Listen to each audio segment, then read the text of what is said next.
Today's number, $900,000. That's the value of the watch Mark Zuckerberg wore as he announced the end of fact-checking at Meta. True story. A boy said to Mark Zuckerberg, "My daddy said you're stealing our information," to which Mark responded, "He's not your dad."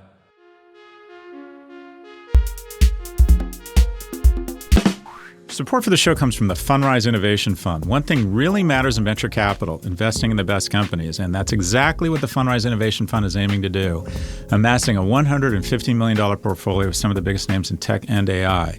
Visit fundrise.com/Prof G to check out their portfolio and start investing in minutes.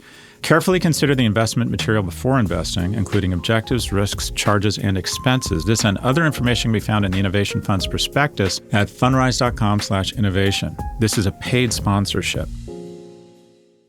Okay, I have another one. You ready? Okay. Everyone needs to turn on the camera, though. We have all these interns. What's the difference between Mark Zuckerberg and my neighbor Steve? What? Steve is not a cunt. Wow, everyone's laughing. By the way, because I'm now residing in London, I can say that word. That's really the primary advantage of living in London, is I can use that word and it doesn't have the same kind of misogynistic, joie de vivre to it. You need to do it with an English accent, though. It sort of softens the blow. Oh, I appreciate that, Ed. Here, try. I'd like to end your career early and reduce your negotiating leverage for bonus season. Say, well, we're overlooking some of the faux pas you've made. Yeah, maybe later. This is comedy gold. Did you see that watch he was wearing, Scott, that Zuckerberg was wearing? I didn't. I should look at it here. I'll pull it up. Is it nice? I'd like to get your thoughts. I think it's a terrible watch. I think it looks very ugly. What do young aspirational guys want? Like, what is the watch you want? I think we talked about this. You want a Rolex, right? Well, I'll take a Rolex. I think if I could have any watch, I think it would be a Patek Aquanaut would be my number one. Patek Aquanaut. Wow, you really know what you're talking about. I don't even know it. I don't know anything about watches except back to me. My mom gave me a really nice watch, or what felt like a nice watch for me. It was believe it or not, it was like a high-end Casio, which in my household was pretty nice. I think it cost $200. And I was rowing crew. She gave it to me in college. Said after I got through my first year, she said, "I'm really proud of you. You know, a nice moment for us." She gave me this nice watch.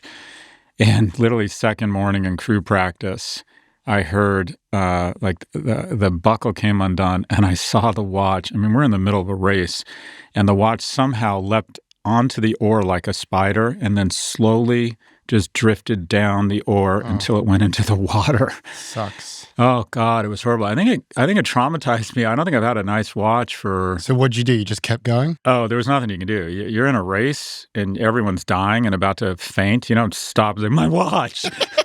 You could. I wouldn't put it past you. That is not the vibe in the middle of a 2,000-meter race and, varsity crew at UCLA. But anyways, and then as I got some money, I started buying Panama, and that's the only watch I have, except it looks ridiculous on me because I have total women's wrists. It's like, how about some Scott with your watch? It looks kind of ridiculous. You love that watch, though. All right, what are we talking about today, Ed? Well, let's start with our weekly review of Market Vitals. The S&P 500 declined, the dollar rose, Bitcoin fell, and the yield on 10-year treasuries increased. Shifting to the headlines. Anthropic is reportedly in talks to raise $2 billion in a round that would value the company at $60 billion.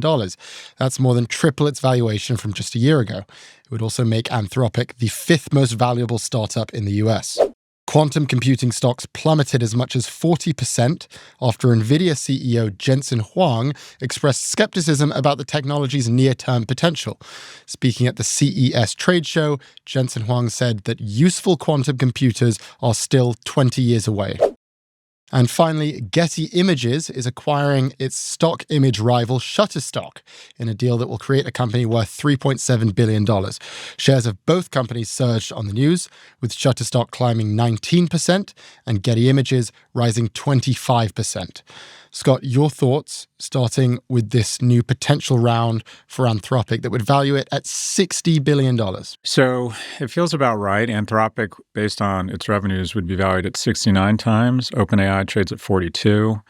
I think there's enough drama now at OpenAI. Usually the market leader, essentially the stock market loves the market leader and gives it a premium. So if you have, say Lyft is doing a quarter of the revenue of Uber. It will trade at an eighth of the valuation. The market loves big. And I think especially recently, you get extra premium for being the number one because of a lack of antitrust and DOJ action. So this is a little unusual in the sense that Anthropic is trading at a richer multiple on revenues than OpenAI. And I think that's because Anthropic's association with Amazon and some of the drama most recently at OpenAI, I think people look at Bezos' involvement, Anthropic.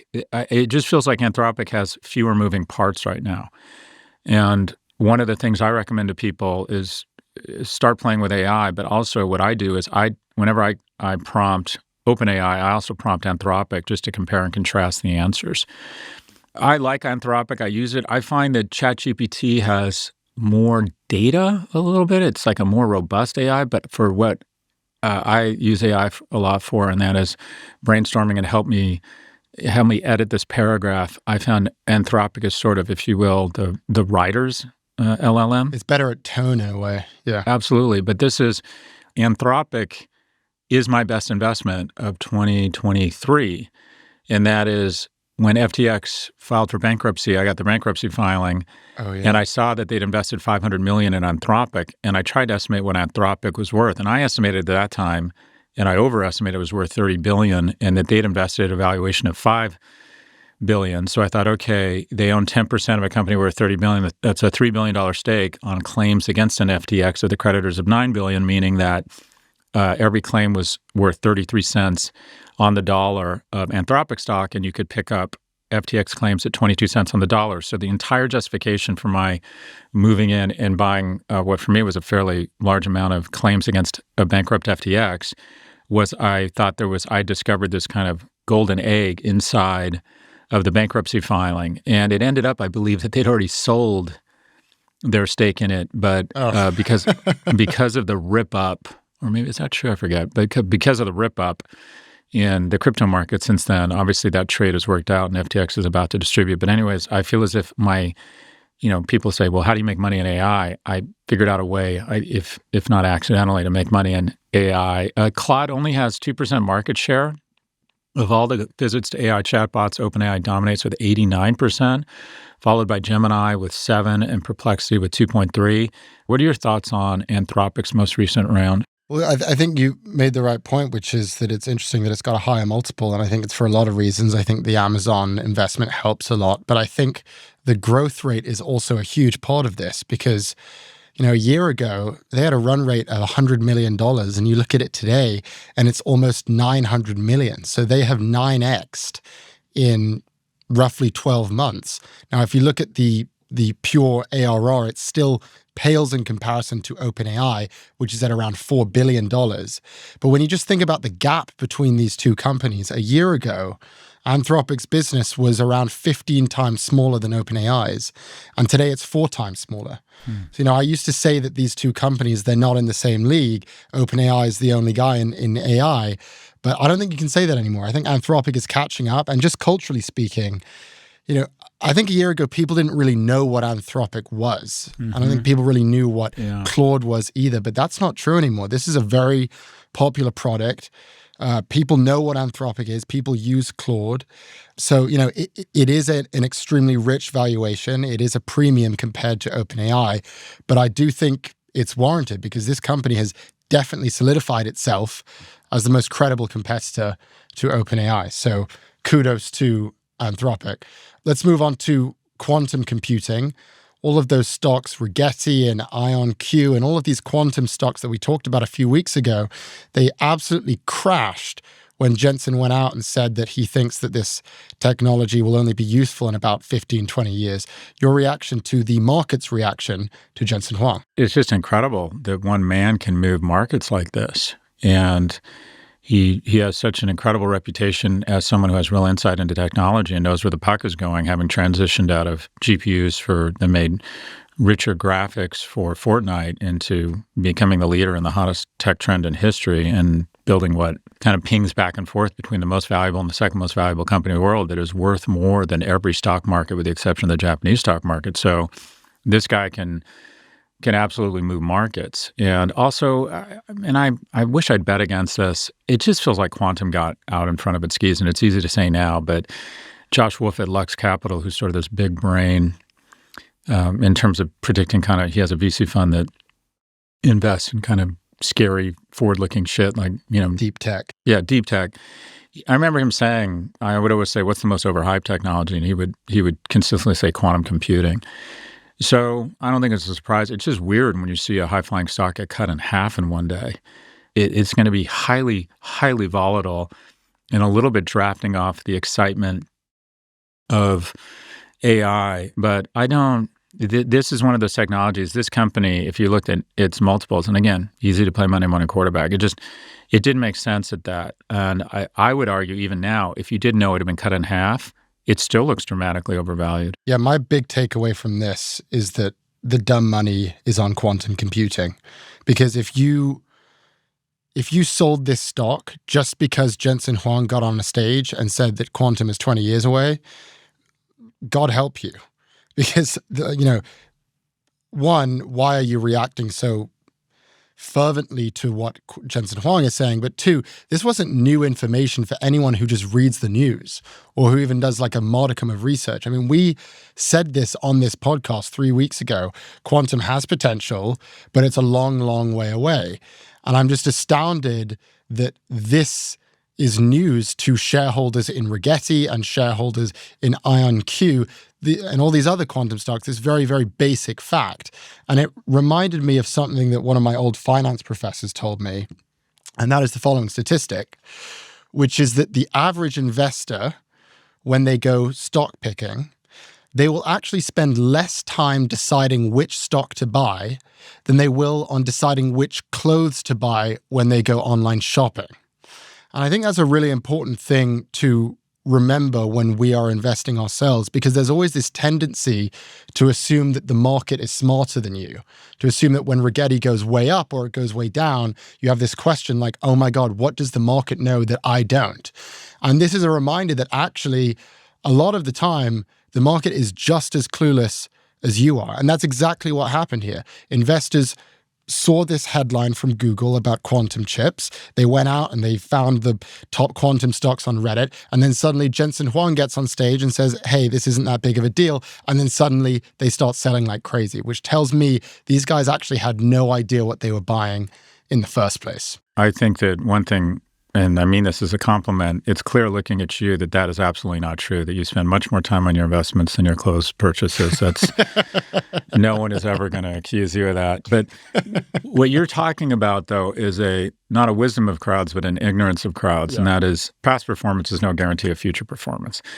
This is an endorsement of investing in indexes. And just moving on to Getty Images here, your reaction to a merger between these two stock image companies that we basically never think about. They've been rivals for as long as I've lived, and suddenly they want to merge. Just as AI has kind of gone from amoeba to Tyrannosaurus Rex in what feels like 2 or 3 years, they're smart to bulk up. And the analogy I would use is what AI has done to the image marketplace is pretty similar to what Netflix is doing to everyone else in streaming. And that is everyone else in streaming is like, we just can't compete here, and they're moving faster than us. We need to bulk up. We need size. We need to merge and then lay off 50% of people at HQ and cut our costs and just have a more robust offering. And I think that's what's happening here. I think the folks at Getty and Shutterstock said, we can't beat Germany. We're Russia and we're England, and we may hate each other, but we need to bind together to try and take on Germany because they invaded Poland and they're heading for us right now. Love the World War II analogies. Makes me feel 85. This is a smart move, and it's entirely inspired by AI, and I'd hate to be in a non-revenue generating role at either of these companies. I think you're going to see pretty significant layoffs here. Yeah, and we keep on seeing this dynamic in lots of different industries. You mentioned the entertainment companies consolidating in the face of Netflix. Another one would be Albertsons and Kroger, the grocery companies, trying to consolidate in the face of Amazon, which didn't go through. And now we're seeing it in stock images of all places. But I think an interesting question here, because the natural response from regulators is going to be to block this. These are the two largest companies in the stock image market, and it'll create a monopoly in that market. But I would bet that Getty and Shutterstock will make the same argument that Albertsons and Kroger made, which is, well, actually, it all depends on your definition of market. Because yes, we control 85% of the stock image market, but if you're looking at just images in general or just licensed visual content, we're probably less than 1%. Because as you mentioned, those guys over at Sora and Midjourney and all these generative AI image shops, they're all killing us. And I feel like that's going to be the big question for the FTC over the next few years is like, how do we define market? Is it the grocery market or is it the overall retail market? Is it the cable market or is it the content market? And that's a pretty tough question to answer. I think that's exactly the right analysis. And I think the FTC, and I'm a huge fan of Lena Khan, Chair Khan, my favorite Star Trek hero, but Chair Khan, in my opinion, got this one wrong. And that is she categorized Walmart and Amazon as a different category and said that Albertsons and Kroger are in the same category and they'd be too powerful, not acknowledging that these companies are competing against Walmart and Amazon. I think these guys are doing this out of desperation, not to develop monopoly pricing power. Because I can tell you when I'm on Sora, I literally go back to those days thinking, I don't think I'm ever going to spend $1,200 for a really beautiful black and white image of Aretha Franklin again, which is the kind of thing I used to do. Yeah. I'm not joking. I remember the exact image. I forget. I think I was doing a thing on makeup, and she had these extraordinary eyelashes. And I think these guys are going to come under enormous pressure. And I think of that Coca-Cola commercial that was just produced where they used AI to produce the entire thing. I didn't see that.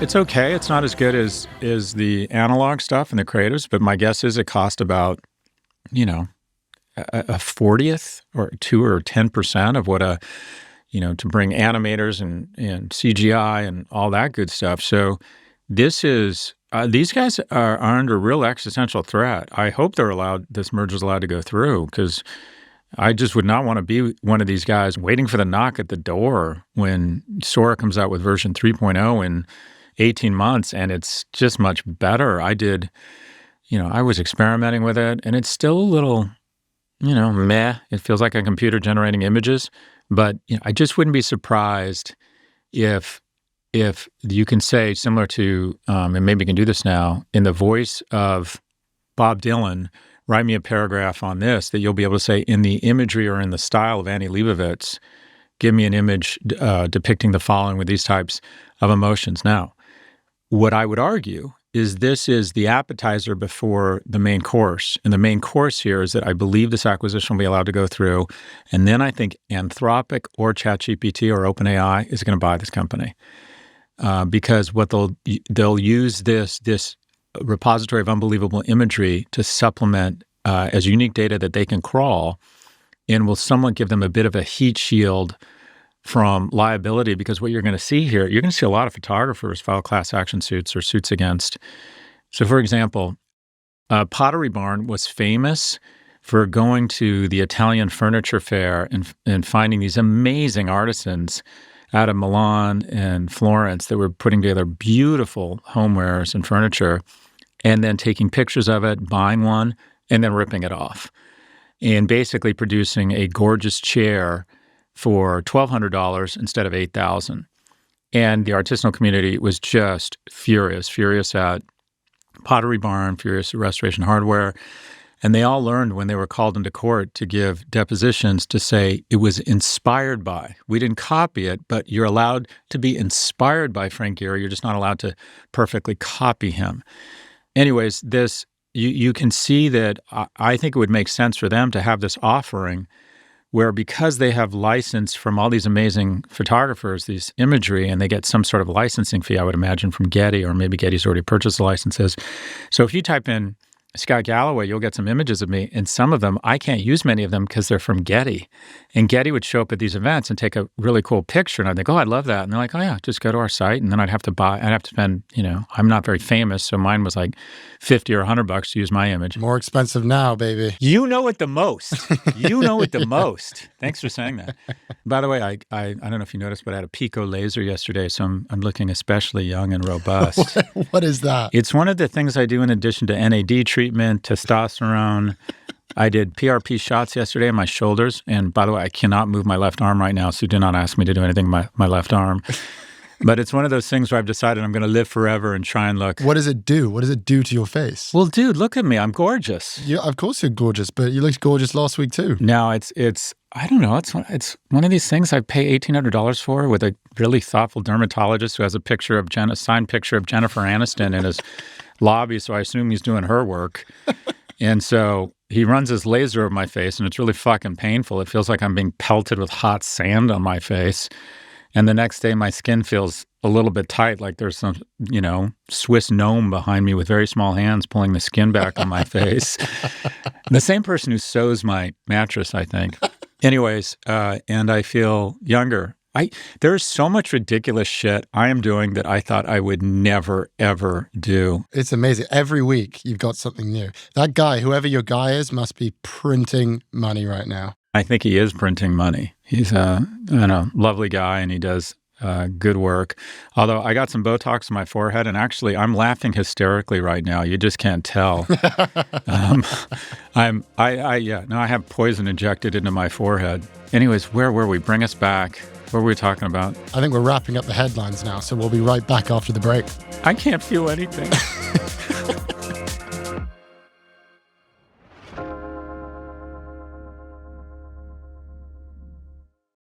Support for the show comes from the Fundrise Innovation Fund. The investing world seems to be bending towards democratization, but venture capital always felt like it may be one of the last ivory towers to fall. It requires a lot of capital, the right relationships, et cetera, et cetera. That's probably why when the Fundrise Innovation Fund launched promising to democratize venture capital, there was a lot of skepticism.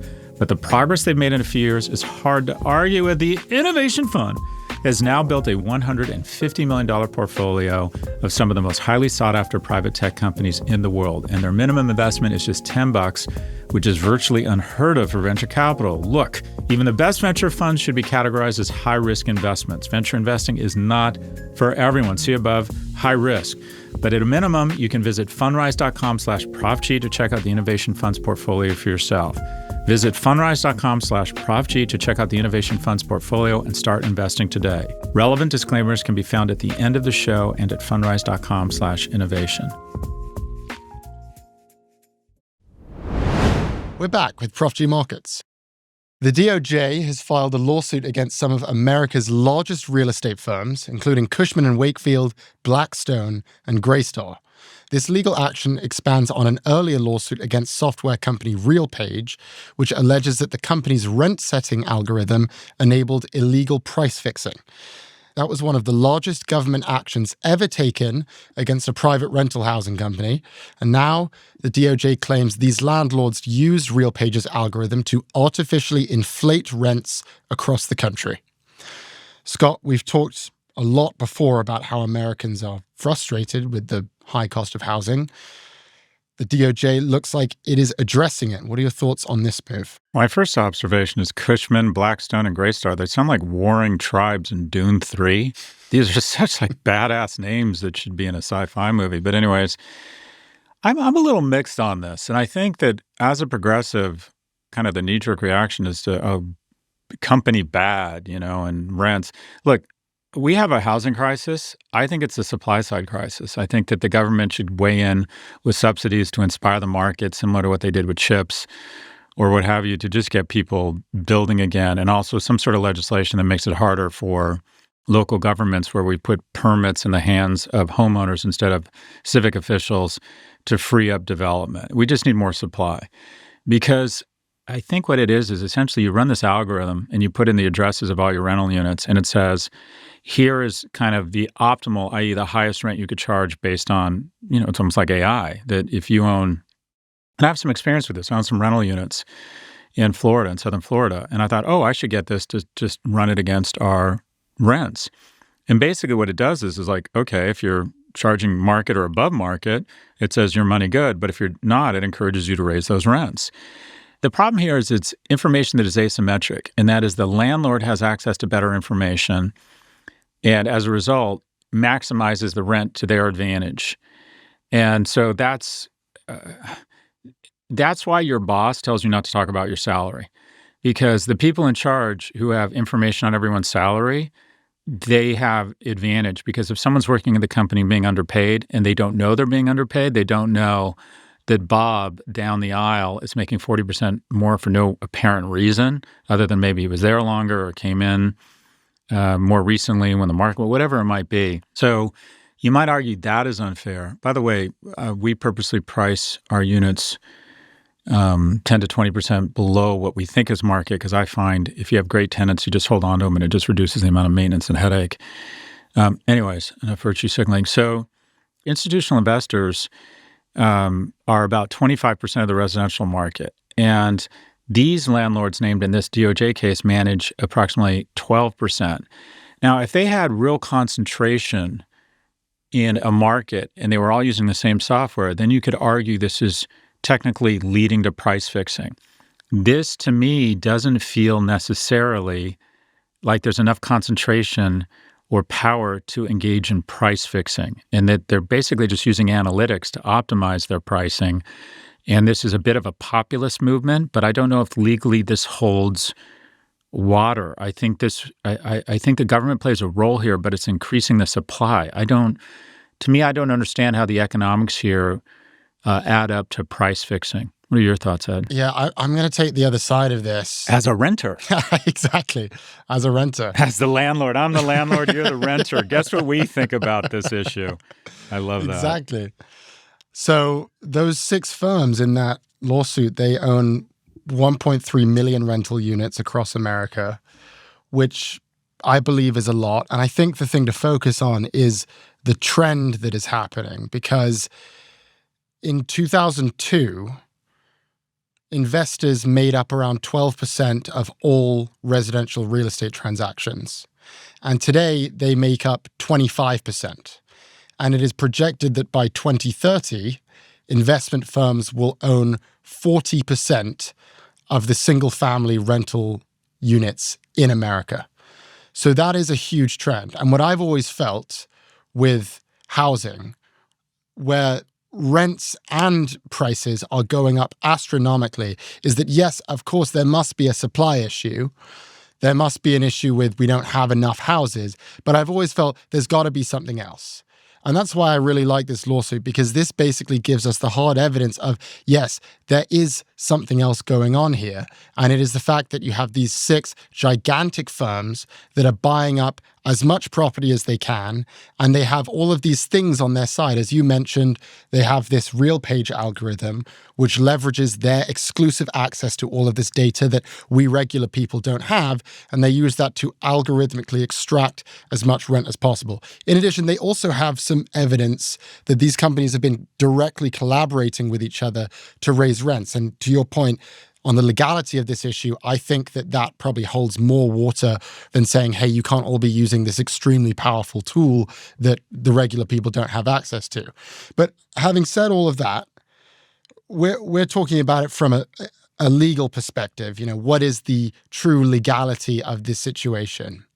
But I would say that this might just go beyond legality, because I feel like today, if we're living in a world where people can't afford to buy homes or even rent homes, then these questions of legality start to go out the window. Just some stats here. In the past 4 years, the cost to rent a single-family home has risen 30%.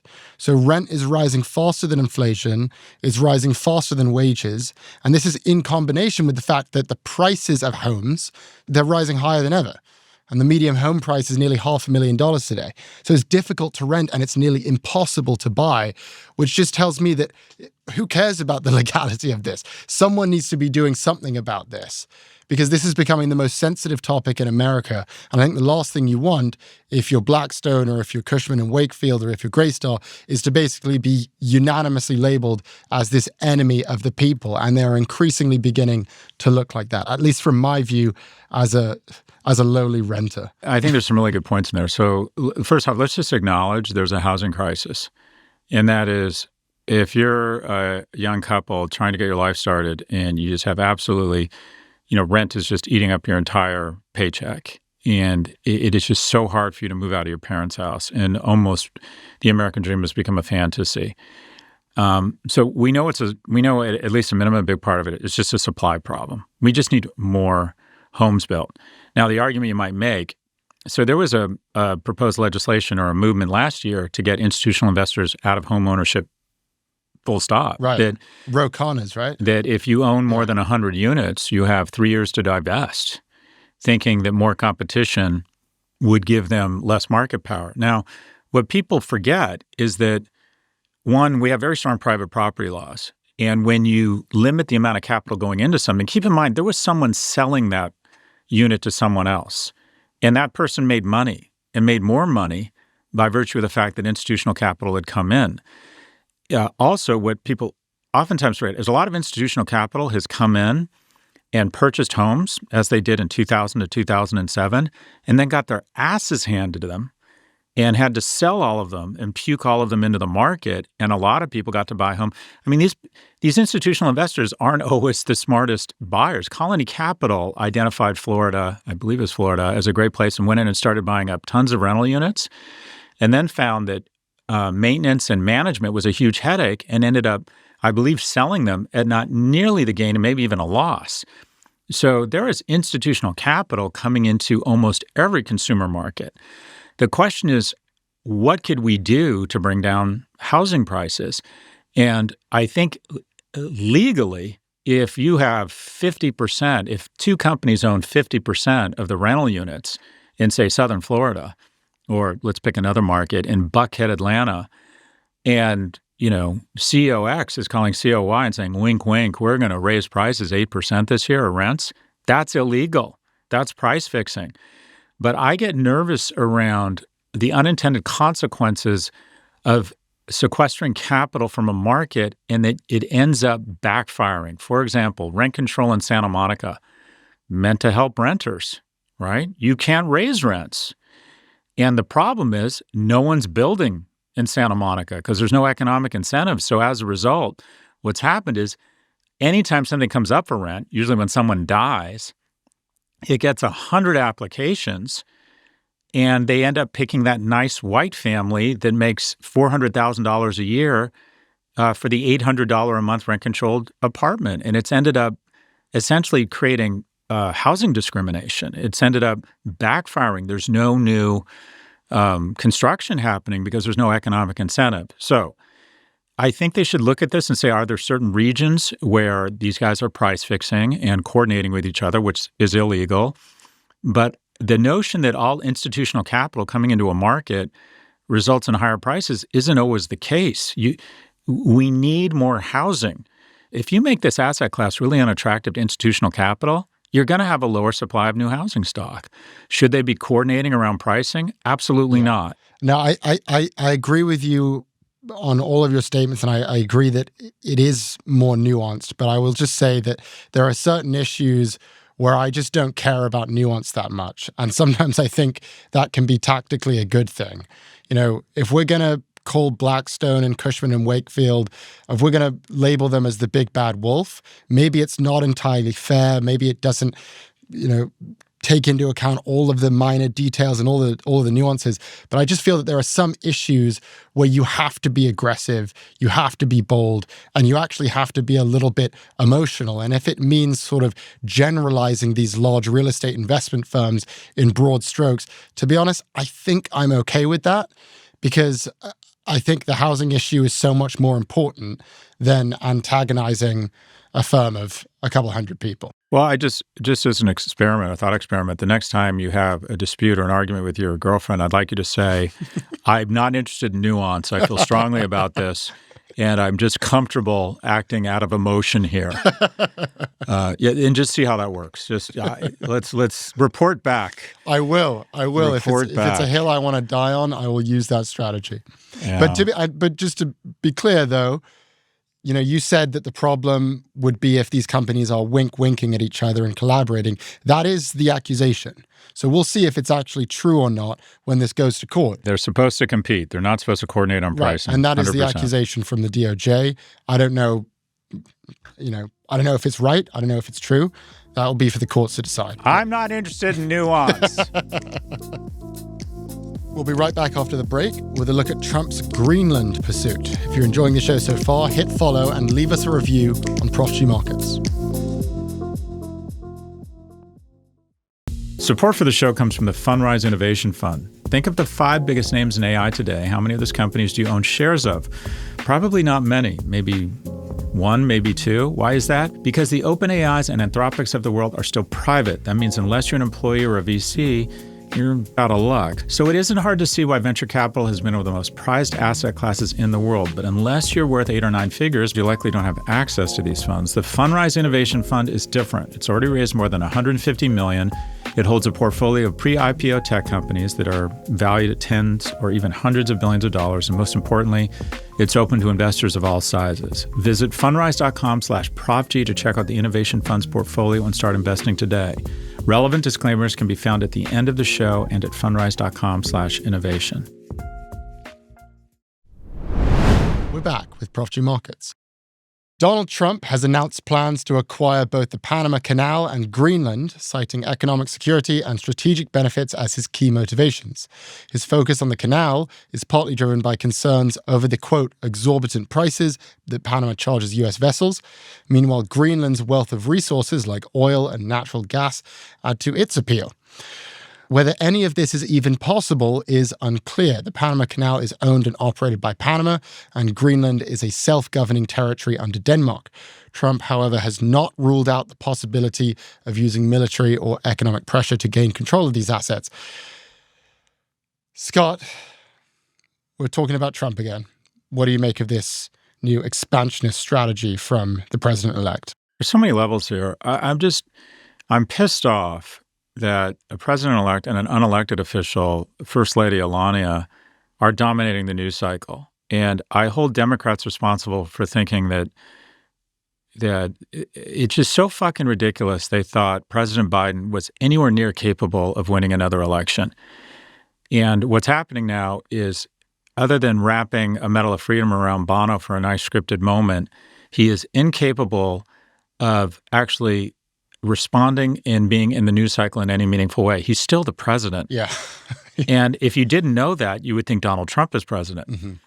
And if Barack Obama had been president, or Bill Clinton or George Bush, and Donald Trump was spewing this just fucking nonsense, they would love the opportunity to, from the West Lawn, dunk on just bitch slap this idiot and just point out how just fucking ridiculous this is. Just like, welcome to the White House, you moron. I hope you get your act together and understand the importance of the seat you're in.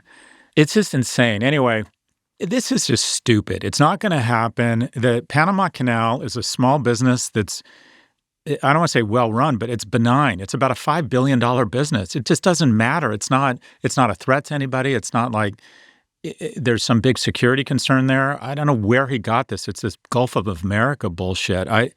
This is just so dumb. Greenland has more kind of strategic importance. In almost every Tom Clancy novel that talks about the outbreak of World War III, Greenland ends up being a strategic asset in terms of refueling planes or docking submarines or whatever. It does play an important role, rare earth minerals, but the notion that we're going to show up and start trying to bully. So let me get this. We're threatening action against another member of NATO, Denmark. And what long-term, the meta-analysis here of why this is just so stupid, whether it's World War II, whether it's trying to expel Hussein from Kuwait, whether it's trying to repel Russians out of Ukraine, whether it's trying to create an economic response to ensure we don't go into a global meltdown economically to COVID, the most powerful thing we have is cooperation. And as strong as America is, it's only about a third of the global economy. We can't do this shit alone. We need allies. And the most powerful alliance in history, the North Atlantic Treaty Organization, has kept the peace because there's a general understanding, if you attack Finland now, you're attacking all of us. And all of us are really strong. All of us have really impressive militaries. And together, we are an insurmountable force in terms of our information technology, our kinetic power, our leadership, our commitment to democracy, and our commitment to working together. We're like siblings that don't get along, but anybody hits you, your brothers are showing up, and so are your sisters, and we're going to kick the ass of that person. You hit one of us, you hit all of us. And now what we're saying is, the big brother, Joey, is shitposting and hurting his siblings. So this is not only a waste of energy, not only diminishing our standing in the world, it's just stupid. At some point, our allies are going to decide whether they can even share sensitive information with us. So I just find this so childish. It'd be childish if it wasn't so harmful. This is a kid playing and being an idiot, fine. But now he's playing with matches next to a bottle of kerosene. This is just stupid. Your thoughts? Yeah. Well, I think it's worth just going over the background on this Greenland situation. So Trump actually first proposed this back in 2019, and it was the same proposal. He wanted to buy Greenland from Denmark, who have controlled that island for more than 200 years. And Denmark said no. They said, quote, "that is absurd." And then Trump got very angry about it, and then he canceled his visit to Denmark, and then nothing happened. And so here we are 6 years later, we're in the same situation. Denmark still controls the island. They're still saying no, nothing has changed. So my prediction sounds like it's similar to yours, is nothing is going to come of this. The only way this would work out for Trump is for the people of Greenland to decide to secede entirely from Denmark and then to decide to sell themselves to America, which already sounds crazy. And then it's even crazier when you realize that the Prime Minister of Greenland has explicitly said, we are not for sale. So the whole conversation to begin with is absurd. Having said that, the notion of Greenland becoming part of America is, to be fair to Trump, I think, actually quite compelling, because Greenland is highly valuable from a defense perspective because of its location in the Arctic Circle. It's very close to America and Europe, and most importantly, Russia. And also there's this added effect where, as climate change is happening, the ice is melting in Greenland, which means that you can now navigate around the Arctic Circle by boat, or at least more so than you could before. But it's also quite valuable from an economic perspective. And, while the GDP is tiny, they have huge amounts of natural resources. They have 3% of the world's known oil reserves. They have 43 of the 50 minerals that the US government has declared critical. And so if this did work out in some way, I think it could actually be a good thing for our economy and for Americans. The trouble is just how he's going about it, to your point, which is through threatening and bullying an ally. And I think what we'll learn this year in 2025 is that, unlike 200 years ago, where bullying and conquest was actually quite an effective tactic, I don't think it is anymore. I think it makes people dislike you. I think it makes them not want to do business with you. And the funniest thing about this is we saw it fail 6 years ago when he tried to do the exact same thing.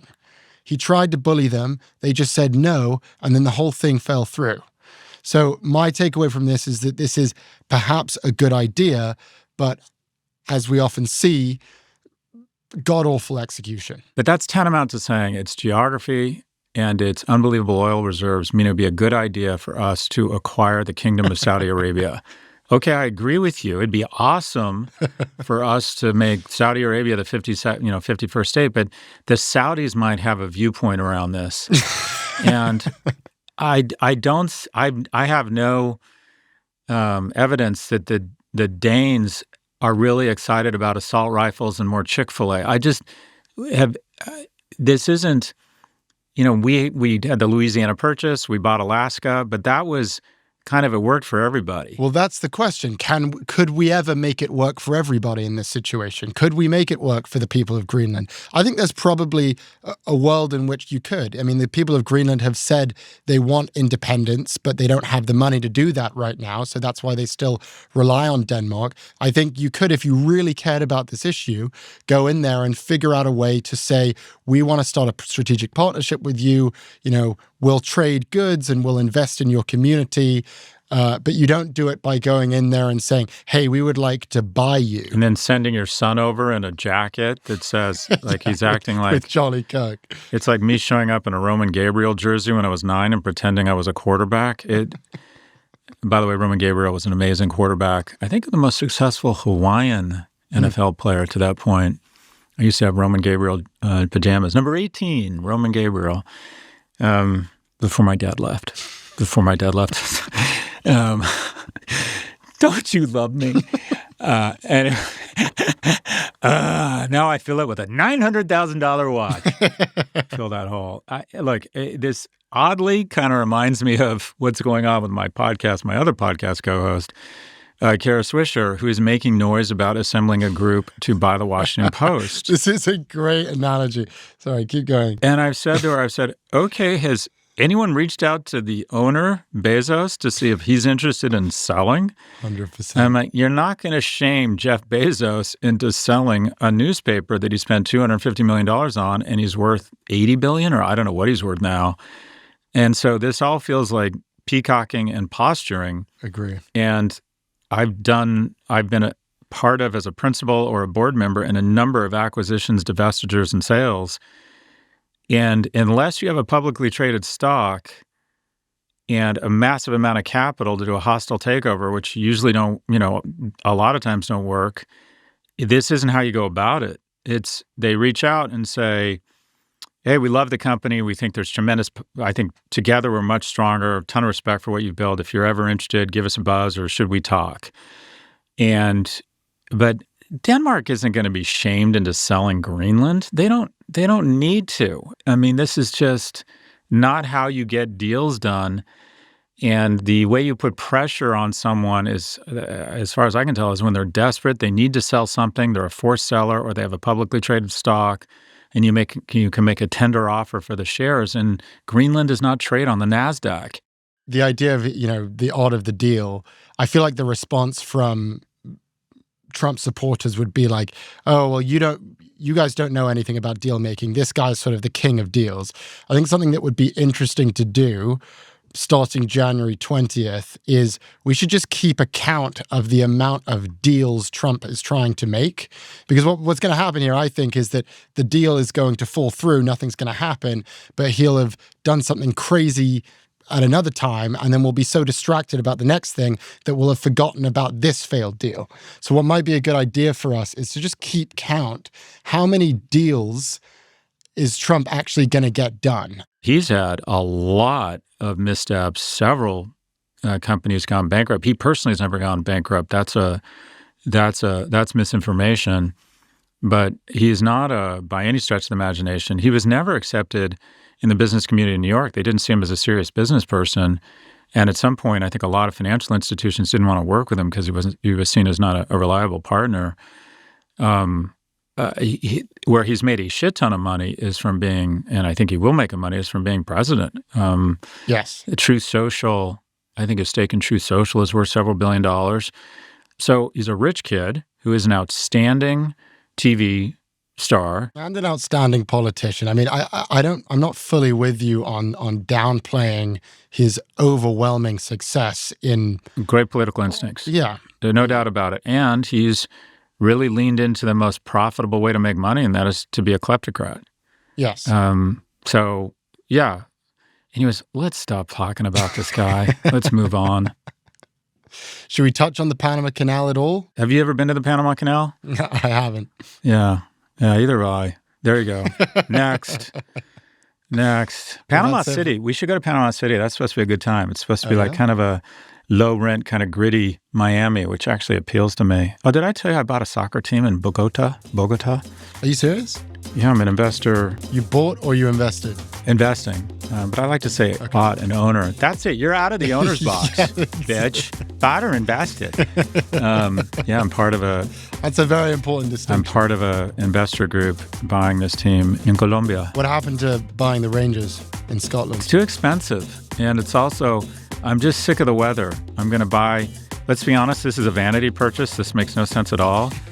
And I don't have the money to buy a Premier League team or an MLS team, which I think is a total bubble. So I'm going where it's warm and where it's cheap. All right. I can't wait to be there. It's going to be fun. We're going to do a team trip down there, and you'll be very excited to see who some of my co-owners are. I can't wait. Yeah, exactly. We should do a Prof G Markets special episode, pitch side, and just maybe commentate on the game. Oh, we definitely have a Netflix series coming. Definitely. With me in Cartagena. Hola! Yo soy el perro. ¿Dónde está la biblioteca? That's going to be great. Let's take a look at the week ahead.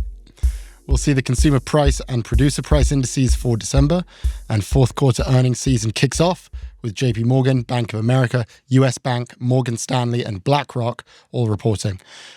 Do you have any predictions? Mia put together some really interesting thoughts on who would be the most successful AI company of 2025. And the prediction is the following. The most successful AI company of 2025 is going to be, relative to where it is now in AI, it's going to be Meta. And if you look at the amount of kind of information posted, or sort of the fodder, the grist, or the fuel for LLMs, which is data, there's more human data posted to Meta than on Alphabet, Reddit, and Twitter combined. And she also forwarded information saying that they are second in terms of buying NVIDIA's latest GPU, in terms of bulk purchases, only second to Microsoft. And the unbelievable investment they've made in their, is it called their Meta glasses, or their smart glasses, is starting to pay off. And that is, it's a super hot item. I think you talked about this. It's trending. It's sold out in a bunch of European stores, and their investment in micro cameras and VR, it feels like they finally might have a vehicle or a tech product. But it feels like all the moons are lining up for Meta to make pretty big progress in AI this year. So anyways, my prediction is that the AI company no one's talking about right now, that we're going to start talking a lot about in the context of AI, is in 2025 is Meta. I'm with you on that. Support for the show comes from the Fundrise Innovation Fund. You've heard me talk about the Fundrise Innovation Fund before, so I'll keep this short. Venture capital was, and to a certain extent is, still an old boys club. You had either to be filthy rich or an insider to get access. The Innovation Fund is trying to change that, building a blue chip portfolio, making it available to everyone. And with $150 million raised from tens of thousands of investors, it's just getting started. Carefully consider the investment material before investing, including objectives, risks, charges, and expenses. This and other information can be found in the Innovation Fund's prospectus at fundrise.com/innovation. This is a paid sponsorship. Thank you for watching this version of Prof G Markets. Check out our pod feed for office hours on Wednesday, and we'll be back with a fresh take on markets every Monday.